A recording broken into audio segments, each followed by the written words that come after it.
మానసిక ఉల్లాసం కలిగించే ఇంద్రియ వనాలతో భవిత విద్యా కేంద్రాలకు కొత్త వెలుగు వచ్చిందని విద్యాశాఖ రీజనల్ జాయింట్ డైరెక్టర్ విజయ భాస్కర్ పేర్కొన్నారు. బుధవారం ఉదయం మధురవాడలోని ప్రత్యేక అవసరాలు గల విద్యార్థులతో కూడిన భవిత విద్యా కేంద్రంలో మొక్కలు నాటిన అనంతరం ఆయన మాట్లాడారు.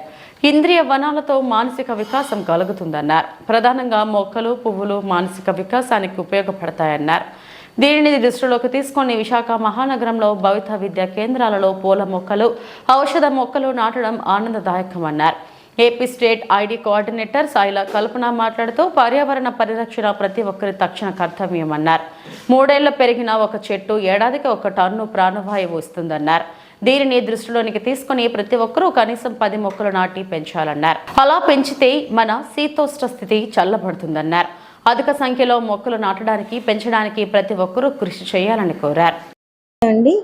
మరి ఇంద్రియ ఉద్యానవనం అనే కాన్సెప్ట్ మన విశాఖపట్నంలో విద్యాశాఖ అధికారులు మరియు గ్రీన్ క్లైమేట్ రత్నం గారు ఎన్జిఓస్ యొక్క సహాయ సహకారాలతో చాలా వినూత్నంగా మన జిల్లాలో ఇది మన భవిత కేంద్రాల్లో ప్రవేశపెట్టినందుకు గాను ముందుగా నేను విద్యాశాఖ అధికారికి మేడం గారికి మరి ఏపీసీ గారికి ఐఈ కోఆర్డినేటర్స్కి అందరికీ కూడా నా హృదయపూర్వక ధన్యవాదాలు తెలియజేస్తున్నాను.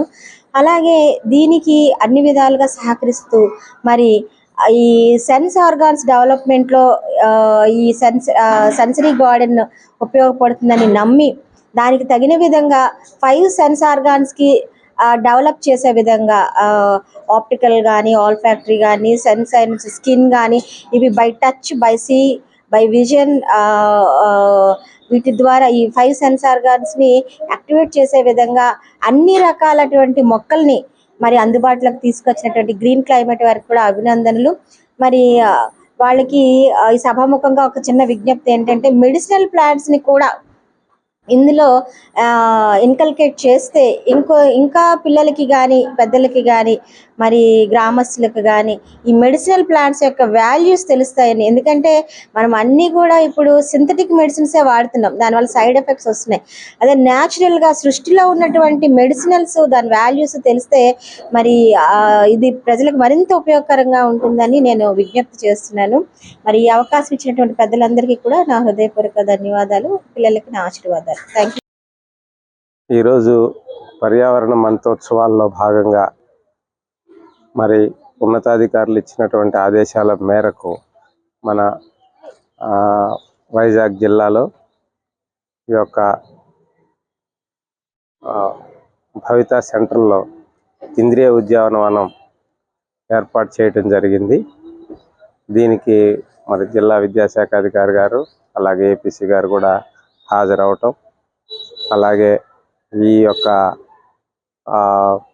మంచి ప్లాంట్స్ ఇంద్రియ ఉద్యానవనం అనేటువంటి కాన్సెప్ట్ ఎందుకంటే ఇక్కడ ఉండేటువంటి సిడబ్ల్యూఎస్ఎన్ చిల్డ్రన్ మరి వీటి వల్ల ఇటువంటి మొక్కలు రోజు చూడటం, వాటితో గడపటం వాళ్ళలో మరింత చురుకుదనాన్ని, ఉత్సాహాన్ని తీసుకొచ్చేటువంటి అవకాశం ఉంది. కాబట్టి మరి మంచి మొక్కల్ని ఎంపిక చేసి ఆ మొక్కల్ని ఈరోజు ఈ యొక్క ప్లేస్లో మరి నాటడం, దానికి ఇంతమంది పెద్దలు హాజరవటం జరిగింది. ఇంతేకాకుండా అన్ని పాఠశాలల్లో కూడా ఎకో క్లబ్స్ని ఏర్పాటు చేయడం జరుగుతుంది. పిల్లలకి చిన్న వయసు నుంచే చెట్ల యొక్క ఇంపార్టెన్స్ని తెలిసేలా చేయటం, అడవుల గురించి తెలిసేలా చేయటం, దానివల్ల సోషల్ ఫారెస్ట్రీని డెవలప్ చేసుకోవటం, తద్వారా మరి పెరుగుతున్న ఉష్ణోగ్రతల్ని మనం తగ్గించుకోవాల్సినటువంటి అవసరం ఉంది. ఏ సంవత్సరానికి ఆ సంవత్సరం రికార్డులు బీట్ అవుతున్నాయి. ప్రతి సంవత్సరం కూడా మీరు గమనిస్తే 2020 అప్పటికి అదే టాపు టెంపరేచర్లో, 2021 మళ్ళీ రికార్డు బ్రేక్, టెంపరేచర్ పెరిగిపోయింది. 2022 టెంపరేచర్ పెరిగిపోయింది.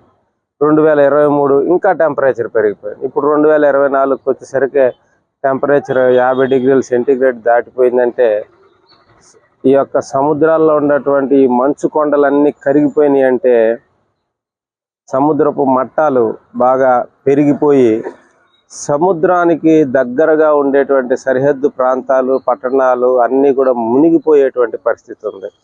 అంతేకాకుండా విపరీతమైన టెంపరేచర్లో మానవ ఆరోగ్యం మీద తీవ్రమైన ప్రభావం చూపించేలా ఉంది. మనందరం తెలుసుకోవాల్సిన విషయం ఏంటంటే మనకుంది ఒక్క భూమి మాత్రమే. ఒక్క భూమే ఉంది, దీన్ని పాడు చేసుకుంటే, ఇక్కడ వాతావరణాన్ని పాడు చేసుకుంటే, ఇక్కడ పర్యావరణాన్ని పాడు చేసుకుంటే ఇంకో భూమి లేదు మనం వెళ్ళటానికి. అది మన అందరం తెలుసుకోవాల్సినటువంటి విషయం. ఇప్పుడు ఒక ఇల్లు పాడైతే ఇంకొక ఇల్లు కట్టుకోవచ్చు అనుకోవచ్చు, ఒక రోడ్డు బాగోకపోతే ఇంకో రోడ్లో నివసించవచ్చు అనుకోవచ్చు, కానీ మనకుంది ఒక భూమే. అటువంటి చోట మరి మన అందరం కూడా ప్రతి ఇంటిలో మొక్కలు బాగా పెంచాలి, రోడ్డు మీద బాగా పెంచాలి, ఖాళీ స్థలాల్లో బాగా పెంచాలి. ఇది ఒక జీవన విధానంలో భాగంగా చేసుకోవాలి ప్రతి వాళ్ళు. భాగం అది ఏదో ఒక పండగలాగా ఒకరోజు చేసేసి తర్వాత మర్చిపోయేది కాకుండా రెగ్యులర్గా చిన్నప్పటి నుంచి మొక్కల విలువ తెలిసేటట్టు కనుక చేస్తే నిర్మాణాత్మకమైనటువంటి ఇది కూడా డెవలప్ అవుతుంది. Constructive way of thinking develop. ఒక మొక్కను పెంచడానికి ఎంత శ్రమ పడాలి, ఎంత జాగ్రత్తలు తీసుకోవాలి,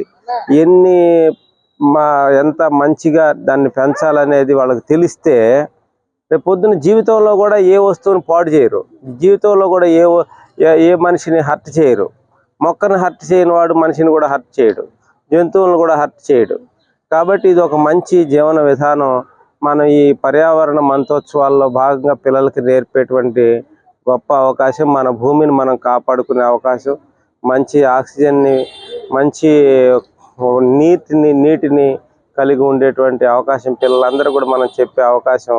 మరి దాంట్లో పాల్గొనేటువంటి మంచి అవకాశం నాకు వచ్చినందుకు మరి అందరికి కూడా ధన్యవాదాలు తెలియజేస్తాను.